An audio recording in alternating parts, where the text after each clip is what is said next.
Welcome to the Freelance Drive. Here we talk with skilled freelancers about their professional journey. Stay tuned for real-life experiences to learn and actionable steps to take to improve your freelancing career.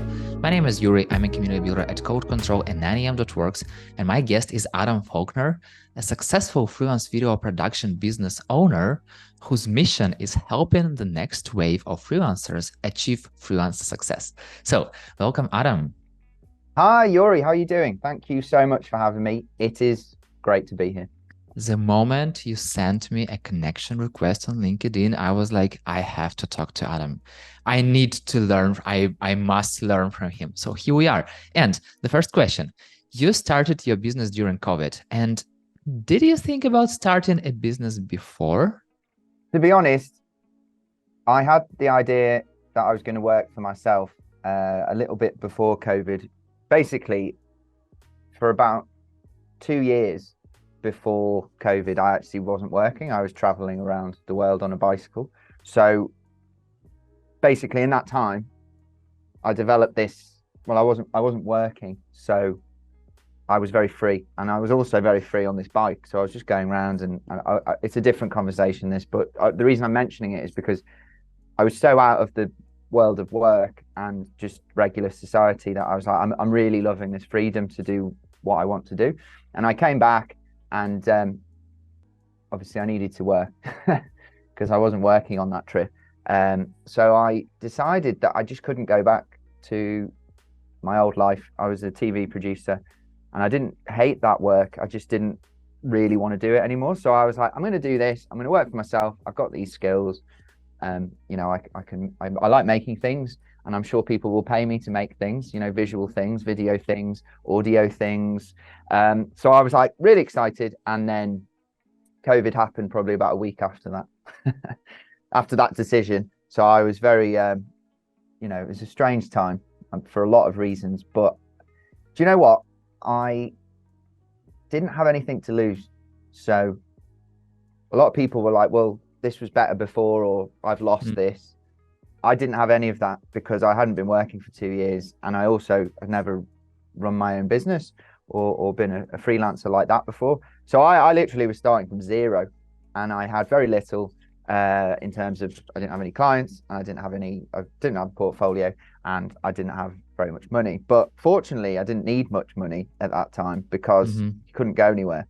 People aren't going out for dinner or on holiday or doing things that's cost money because you couldn't go anywhere. So if anything, it was actually quite useful time because I wasn't distracted by anything apart from trying to make this business work. Having said that, you know, I'm sure you remember wherever you were, Yuri, at the time, that people were thinking about other things, you know, their health, their existence, let's say. So it wasn't really as easy as I thought to try and convince people, companies or businesses or just people, that they should work with me when they're thinking about something else, you know. So it was a strange time, but it was, yeah, it felt like that's what I wanted to do, and I'm here now. So and you told it's still work. Yeah, you told that I was sure that people will pay me. How come? To be honest with you, I don't doubt my skill set, but I know that it's not the most important thing. As in, I know I can do things. I mean, it's not just I'm older. I'm not an old man, but I have experience. You know, I've worked for big companies, quite important companies in media. So I just knew, like, I knew I would make it work. But the thing that I wasn't prepared for was that it's not just, you know, doing a skill set. It's like running a business. And even though I wanted to do that, I wasn't completely sure, you know, how to do that and how much time doing that would take up, you know, each day or in the future, or how much thinking it takes.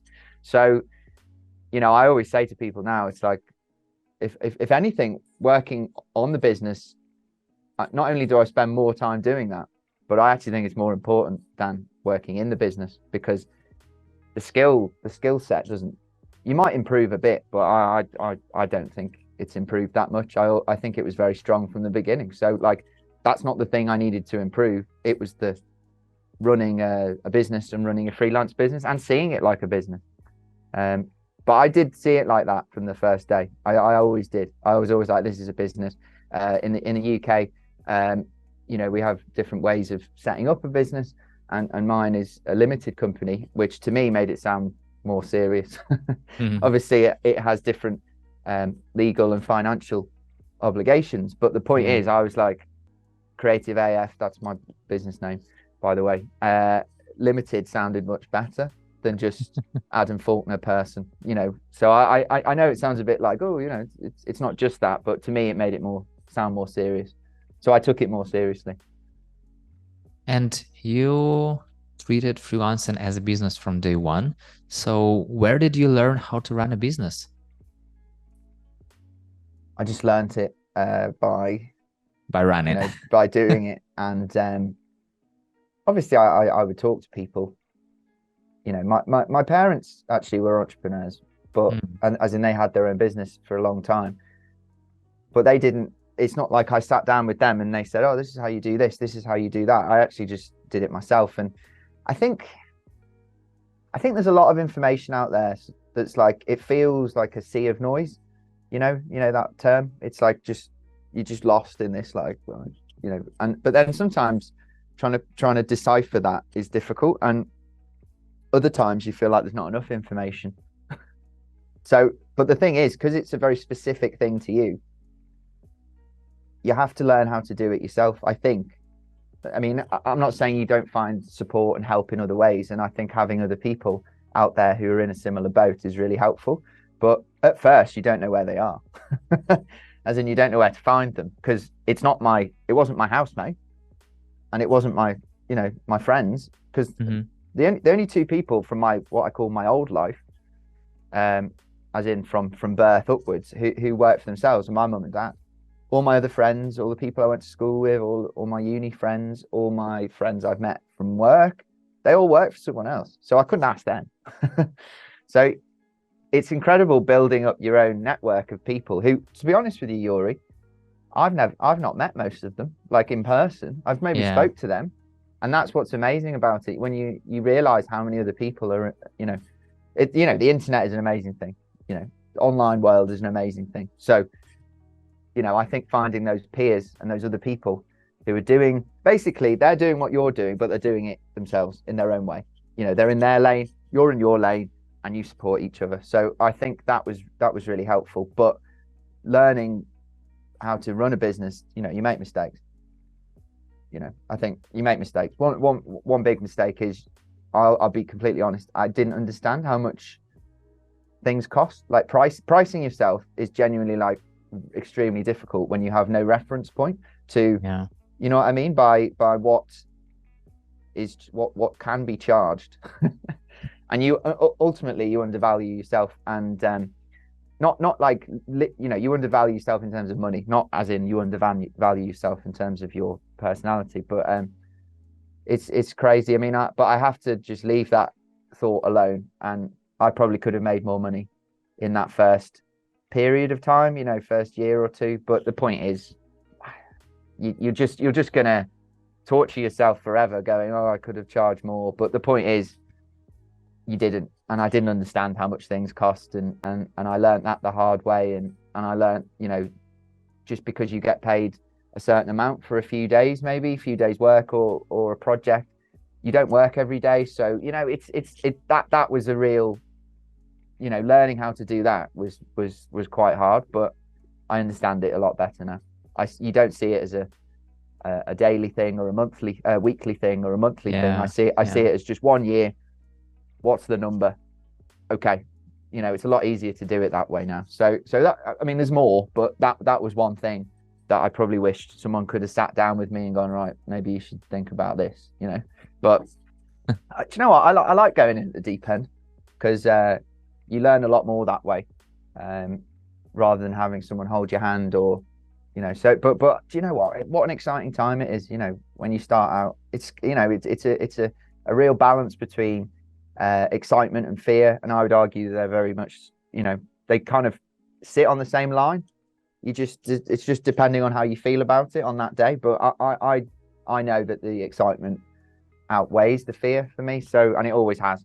And even though I'm in a different place now, obviously a more developed place, I still look back at that time, very fondly. You've talked about your network, and I wonder, do you have an approach of who do you want to connect with? Or do you accept any invitation, or do you send invitation to any people? And what is your connection process? So is it just you send connect on LinkedIn, or maybe you schedule a call right away? So how it works for you meeting other people? There's two answers to this question. Firstly, when I first started, when not just first, like when I still have my business, Creative AF, and that is video production. A lot of my focus was trying to connect with people on a creative level. So it would be not just to work together, but I just really interested in other people's creativity, and so I would I would connect with those people. Maybe it would be businesses or agencies that I could work with, etc. Because you're looking for work, let's be honest. Exactly. You're looking for work. Like, there's no shame in that at all. So that was then. Now I do still connect with those people, but not as much, because I'm a few years into my journey, and I've realized how important it is to me to help, in my words, the next wave of freelancers along. So now I actually connect with a lot of freelancers, some of which I might work with on certain projects, but mainly because I want to help them. And I connected with you because, genuinely, not to come on this podcast, more just I like being in this freelance world, because I think it's genuinely what more and more people will want over time. And I'll tell you what for me, I think what it is it's definitely freedom for me. And I think that's what more and more people will want. I think it's the future of work. I'm not saying for everyone, because not everyone can work for themselves, because it would be a crazy world if we just had loads of solo people just doing their own thing. Obviously, we still need big organizations, both public and private, to run our respective societies and countries, etc. Economies. So we can't, but the right people will want to do that. And I think more and more people want to do that, because they're seeing it as more of a lifestyle thing. Well, that's how I see it. I was like, what lifestyle do I want? What lifestyle do I want to design? So rather than being like, what job or what work do I want to do? So really that's how I still connect with both, but mainly now it's other freelancers and just opportunities to help other people. So but I do think both of those things are, we can talk about online, of course, but it's also offline. It's offline. When I say I'm sociable, I will talk to people. I will talk to people that I don't know. It's very natural to me. I've always been very good at it. I used to be a journalist for newspapers, so I had to talk to people, because if you don't talk to people, you don't get the story. So, and actually, I'm just interested in people, but I talk to people wherever I am, and I always say it always starts with a hello. Just say hello. Just say hello. You don't have to be clever. It doesn't have to be funny. Just say hello, and people will say hello. And where I'm from, in the UK, people are not very good with that first move. I'm not sure, it's different in different cultures and communities and countries, definitely. But here, people, if you talk to them, people in the UK, they'll talk to you, but they won't come to you first. So, that's a different point. But the point is, it is at both a online and offline connectivity fest for me. And it's not because I'm looking for work. I just think that every single conversation you have could lead to something. And I take that into, I don't mean like necessarily work or money. I just mean, do you know what, even if it's a 10-second conversation or a 10-second message exchange, wow, it's great, and I think that we live in this era of super connectivity and huge amounts of self-promotion. So you have to just do it. Like, you've got nothing to lose, and I think I'm not going to sit here and spend 3 hours crafting an email to someone that I don't know, because it's just, unless it was something I really wanted to say, if it's just like, I think cold calling, or cold messaging or cold outreach, let's call it, gets a really bad rep, because it's a bit like you're trying to sell something. Now, don't get me wrong, like, if someone tries to sell me something without trying at all to warm me up, I won't, Yeah. I won't buy it from them. I'm not saying, but even just that little bit of effort and or just being interested in someone without really wanting anything back is just, I think, a wonderful thing. And I think that people should do it more in their life because, look, we have our family and friends and people that we've known for a long time, but every single day is an opportunity to meet someone new and hear about them and what they're about. And I think that's wonderful. And I take that into every day. And from that, it just so happens that opportunities come. But I'm not necessarily after anything. It's more just I like talking to people in the street. It's interesting, you know. Yeah. And Yeah. actually, it brightens up your day, like talking to people. I just, it's very simple. You know, humans are very social creatures and we like interacting with each other. But I think that it doesn't have to be this strategy based thing. It's just like, right, okay, that's an interesting person. I'll connect with them. That's an interesting. I'll go and tell them that they've got a really nice jumper. You know, just and from that, sometimes other things happen. Exactly. Do you know what I mean? Exactly. Like, and that's not just a business thing. That's a life thing. You know, Yeah. it's really nice. It's really really nice. Like for example, you know, I spoke to a girl in a coffee shop in a queue, and then I went to her yoga class. You know, it's just all I did was talk to her, and she was like, "Oh, I'm a yoga teacher." I was like, "Oh, I'll come to your class." You know, and it makes the world a better place. You know, and so if I do that with everything, including my business and my work, it just works really well for me. Yeah, so it's kind of like always good to be yourself and just talk to people and without having expectations. Because the moment you Exactly have that. Yeah. expectations, everything go wrong. Or maybe you're a great salesperson and you will sell anything. But I would say that in 99% of those things, people are just suck, mostly Well, freelancers, because I feel like, sometimes freelancers think that, okay, I have skills, it's enough. So it's my success. I'm just going to do this. But yeah, well, that's it's a funny thing you say that, Yuri, because I actually sell myself first and my services second, because I believe that if you build a rapport with someone without really having an agenda, it just works. It's just going to work better. If you're desperately going, I need this, it just feels wrong. Like it's not wrong. I understand when people want something, but it's, I genuinely think build a rapport with someone, and if it works and it feels good, think good things will happen from it. And even if they don't, people remember you, yeah, exactly. and that's how it should be. Like it's not going, I make videos. I mean, it doesn't make sense. It's like I do, but I always have this joke with people that they don't realize is a joke until I tell them is they go, "What do you do?" And I say, "I work for myself." And they go, "No, well, what do you do?" And I go, "I work for myself." And they laugh, and I'm just like, they want me to say something like, "Oh, I make video content," but I won't say it because that's not what I want to say. It's because I want to. It's the more important element of it to me is I work for myself. It is. I didn't realize how important it was to me until I Yeah. started doing it, and I know it's not for everyone. And I'm not saying I'm not trying to make everyone do it. I'm just saying like that is like I could.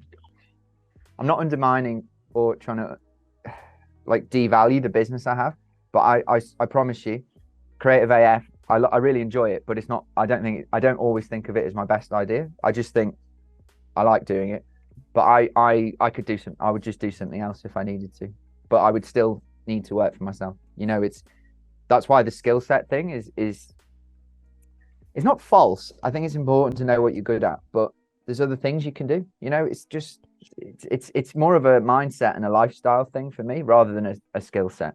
So, and I'm not saying everyone needs to think like that. I just find it easier for me because I know I'll be doing it for the rest of my life. Not saying this specific business, but this way of life is just everything to me. And every day, my goal is to chip away to get more freedom from it. It's not more money. It's more like decision making where like, yeah, I'm not going to do that. I'll do this, or I'll spend some more time with my family, or yeah, you know what I mean? It's that's what I want. But I also within that feel really good about helping other people to get to that too, because I couldn't have done this a few years ago because I didn't understand it. It's a bit Yeah. like, how do you teach people? Not teach. I don't. It's not a teach thing. I don't want to. It's not teaching.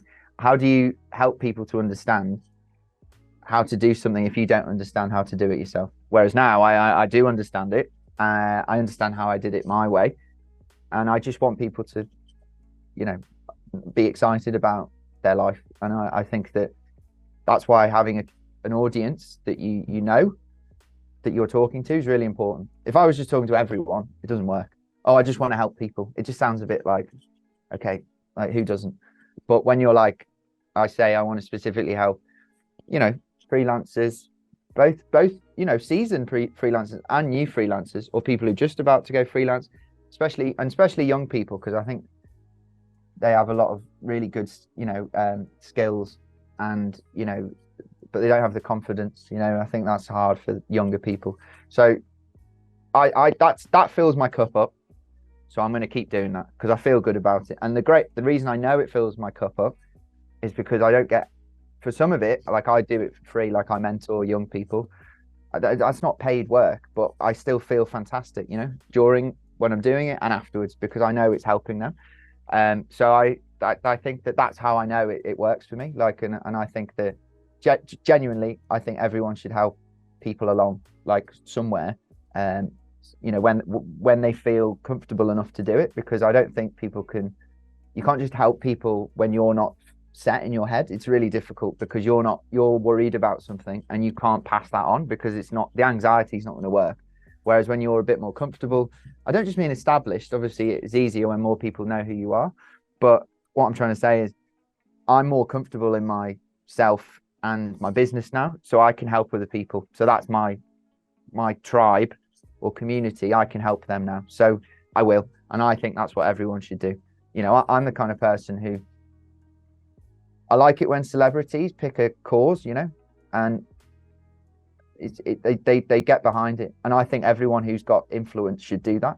Like, I'm not saying it should, if it's like, I don't know, helping, if your cause is a specific illness, or, it's like, I don't know, you're just really into dogs, you just want to help, dogs, like whatever it is, like people should use their influence to pick a cause and do something.